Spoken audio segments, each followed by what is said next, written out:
Reality used to be something we agreed upon. Reality used to be shared.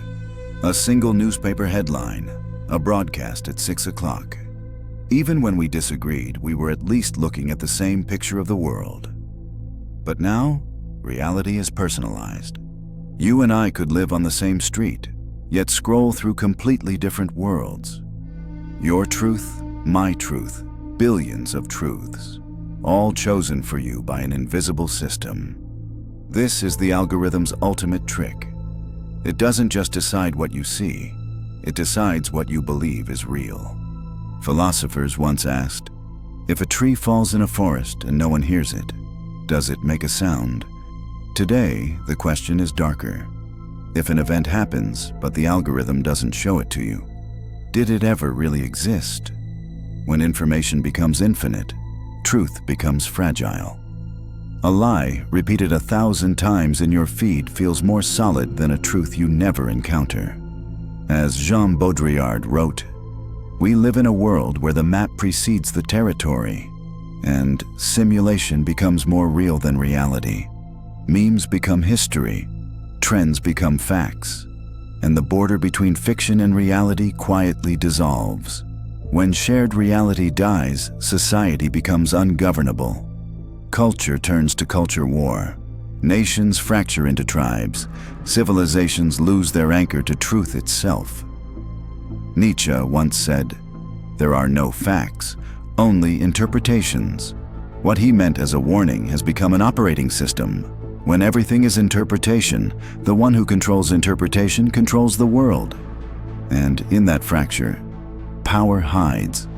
Because a society that cannot agree on reality cannot stand against those who control its illusion. The fracture doesn't start out there. It begins here inside you. The algorithm as archivist of the self. Every hesitation, every scroll, every late-night click is recorded. Your construct isn't a metaphor. It's a data body. Even people without accounts have shadow profiles waiting for them. In truth, the construct existed first, and you, the human, are the one adjusting to match it.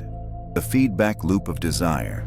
Ad tech doesn't just predict behavior, it creates it. You never wanted a smartwatch, but 2 weeks of ads, 2 weeks of reels, and suddenly it feels like your idea.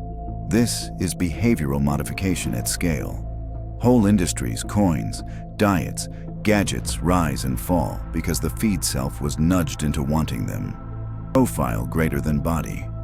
On dating apps, the profile is sexier, wittier, sharper than the flesh behind it. In real life, the body can't keep up. Relationships collapse because people fall in love with the reflection, not the human. The collapse of intuition, taste, music, even attraction, all reshaped by the feed. Spotify skips predict your mood before you feel it. TikTok already knows what will make you laugh, cry, or linger. The shadow self doesn't just know you better than yourself. It rewires you until your own instincts feel unreliable. The death of memory. If a headline disappears from Google, most people believe it never existed.